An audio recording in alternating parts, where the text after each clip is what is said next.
In today's video, we find out what quest did the group decide to take on and how did they go.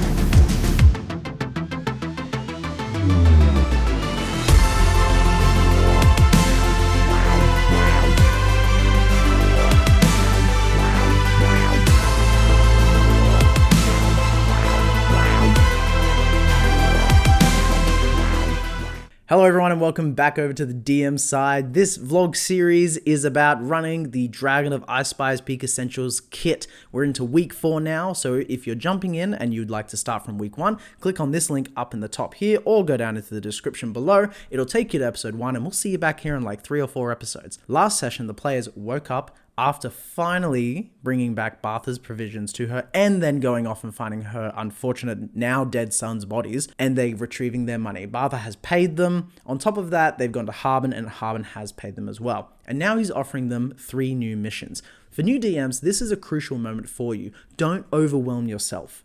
You don't want to give your players too many options because you're going to want to plan for every single one and you're going to feel rubbish if you only half plan for all of them. Find what is a good mix for them, what is a good level, and then give that as options.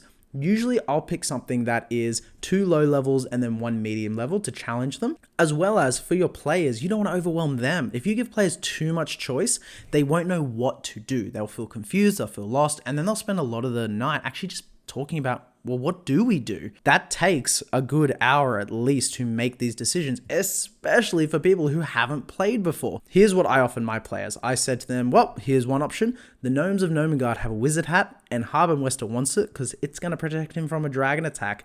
That's going to give him 300 gold. Then on top of that, Sildar Hallwinter, who lives up in the mansion, you might know that name. He's actually from the Lost Mines of Phandelver. Yes, he's here still. He would like his old buddy Alfonse, who lives in Conyberry on a ranch, to come to Phandalin where it's safe before his town gets overrun by orcs. And then finally, if you really want to trek it, for 400 gold, take a wagon of goods, of pickaxes and other chopping equipment and things for woods and mines, all the way up to the north of the Neverwinter Woods for Harbin's brother. So I put those 3 options in front of my players and then I let them discuss. And they came to a pretty reasonable conclusion. One, they didn't want to spend 4 days traveling all the way up to Neverwinter Woods just for 400 gold because they felt there was more to do here and they could get more done with the closer jobs.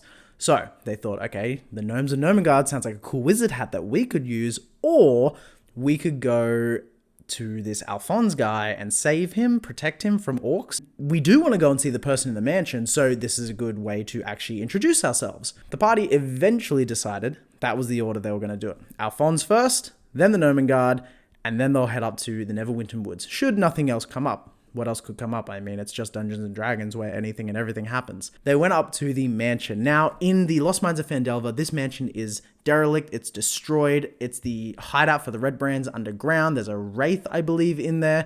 There's the Nothic in there, which is a great creature. I highly recommend you actually use it. If you want to hear more about Nothics, it's in one of my monster videos. You can check it out here. But they wanted to meet Sildar Hallwinter. So, in this version, I've had a time skip from Phandalin and the mansion is fully built up. Sildar has decided to stop adventuring and he decided that he really liked Phandalin so much that he wanted to have an investment in it. He spent his own adventuring money to buy ore and rock and metals from the miners to build the mansion. He paid the carpenters in town to furnish it and he's just really decked the place out purely to put money back into Phandalin. The players knock on the door and are greeted by his half-elf butler. They are let in, who now they're obsessed with. Every character is obsessed with this butler for some reason. They all want to know who he thinks is the most attractive. Anyway, they go in and they are escorted into a sitting room where finally they meet Sildar Hallwinter. They sit down, they chat with him about Alfonse. They find out that he's an elderly man. He's very stubborn. He doesn't want to leave. He'd rather fight the orcs. All these things, but he's just very incapable. On top of that, they finally hear about the real story about what's happening, about the 2 dragons that are feuding, and it's sending all this bad beasties and creatures into the area. And so now he's not sure what to do about that. The players kind of offer to do something about it, but he says that he wouldn't wish death upon anyone like that. and that was my way of letting them know you're not ready to go fight a dragon just yet, but we'll get there. They get the information they need to. They ask about orcs, and he actually gives them a lot of valuable information about how they are a very strong clan-based race. They don't like magic. Anyone with magic is going to have a tough time. And one thing that I did change is that usually orcs don't speak common. However, that just then forces most parties to battle each other. So I mentioned that usually a leader will have some form of broken common, just so they have an option for talking if it gets to that point, which actually came in really handy. So they got their information and they headed off out of Phandalin. On their way out, they saw a luck shrine with a high elf woman sitting there praying. They were this close to speaking to Sister Gariel, and I would have given them the Banshee mission, but they decided, nope, we've had enough. We have 3 options. We're going to go. They made a good choice. They spent most of the day traveling, no issues along the way. They got to Conyberry. That's where a crazy NPC randomly came up. And another learning moment for me, even as a DM of like 5 years now. They met a random person who apparently is known as Trip. His name's Trip, and this was the voice that I randomly went to because I didn't know what to do. Hello, the name's Trip. It's a pleasure to meet you. I'm the potato farmer. I got 2 left feet, but I'm the best damn potato digger you'll ever find. And this character was just insane. And we're pretty sure that he has a burrow speed now. The learning moment is, I don't regret the character. I just kind of want the name to be better. So make a list of names. It's the simplest thing, and I always recommend it to anyone who asks me when they're running D&D. And yet I didn't do it for this session. So from now on, I will be making sure I have a list of possible names for just 5 for each race, or whatever race is going to be in town, I guess. Because it's crazy how many times as a DM you go, I have this great idea for this random character, or I can make up a random character off the top of my head because I've been doing it for a decent amount of time, except I just can't think of a name. Trip gave them directions to Alfonse's farm. They got to the ranch, and then they met him. It was a really heartfelt conversation where he was saying he'd be happy to go if the entire town of Conyberry could come. He really didn't want to go though, because him and his wife, who's now passed, they built this up themselves and it's all he has left. And so to lose it would just be heartbreaking for him. It's all he has. The players weren't too sure what to do because they had this job of bring this person home safe or protect them from an orc invasion that might not even happen. They decided they would stay for the night. They spent the rest of the day working on the farm, trying to get his approval, get to know him a bit more, and they all went off and did separate things. They stayed, they had dinner, it was a really good night, and then they went into their watches. Finally, we got to the end of the watch, the end of the night, with Janet, who has no dark vision. So she waited for the sun to start becoming up. It's more of that blue light sky, the sun's not really visible yet. And that's when the orcs came into view. She saw a group of about 18 of them, including their leader, marching towards the town. And as soon as she heard that, the metagaming kind of came into place where they went, we can't beat that. However, the plan originally, what I thought would happen, is that they would barricade themselves in the house, and then slowly but surely only a few would come through because there would only be a limited amount of entrances if they boarded everything up. As well as I did make them a little bit weaker because of the dragon eating all their food. They're actually looking for food and they're quite gaunt. So it also meant that they wouldn't last as long. I reduced hit points a little bit and I reduced their ability to actually hit by like +1, took it away by 1. Anyway, but Janet, realizing we can't actually take on 18 orcs, we are going to die if we fight them, ran up to them to speak to them. And it was the most insane thing. And I'm so happy that I made the change that at least the leader could understand common and could speak it in broken common. She got to the front. Everyone else stayed way back, like 200 feet back, just watching, not sure what to do. And Janet spoke with the leader asking, why are you here?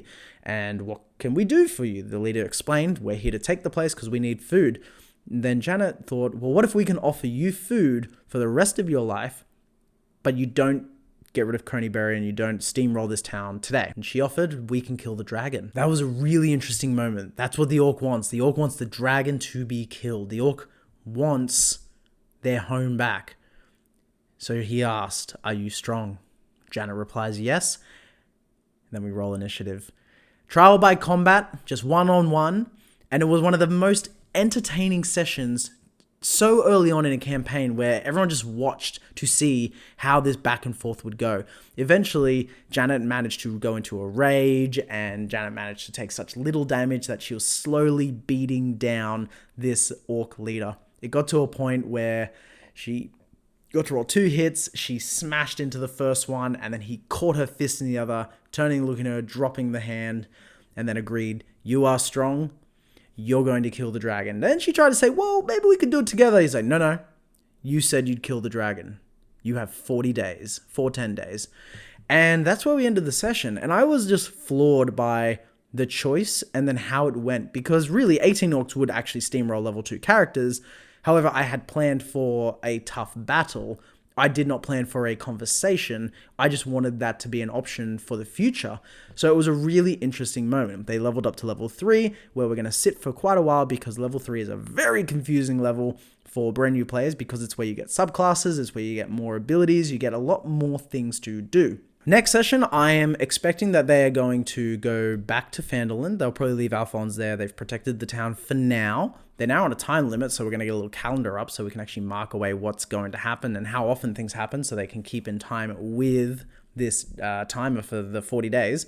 They'll probably go back, and I think they'll still continue the Gnomengarde. I think now that they've got the dragon locked on, they've kind of talked themselves into this being their job, that they will need to find magical items, they'll need to find assistance somehow, and a magic wizard's hat that can protect you from dragons sounds like a pretty safe bet to go after. So I'm going to start prepping for Gnomengarde, and on top of that, I will most likely have Sister Gariel still set up in case they would like to try and ask a Banshee a question. Anyway, check out these videos to keep yourself entertained until next week, and next week we are going to see what did they do. Comment down below, how's your story going? Are you running this right now? Are you up to where we're up to? What is happening? I would love to hear about it. I'll see you next week.